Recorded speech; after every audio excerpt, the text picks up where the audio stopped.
does it mean when the Bible says God will pour out his Spirit on all peoples? You see this in Acts chapter 2, verse 17, where the writer of Acts, Luke, he quotes the prophet Joel that God will pour out his Spirit. In the church, they talk about Pentecost, which is the pouring out of the Spirit.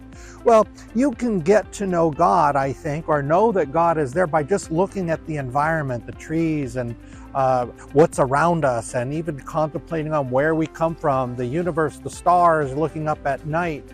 Well, God is saying when he pours out his Spirit that he will make his presence known into our lives, that he will connect with us in a personal way.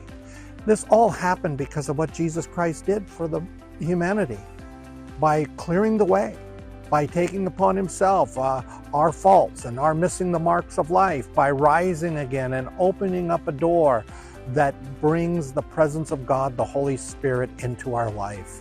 I hope this video has been helpful for you, but in any case, as we say, Salam Allah fi aratik kapaz de dias and tu viaje. God's peace be with you on your journey.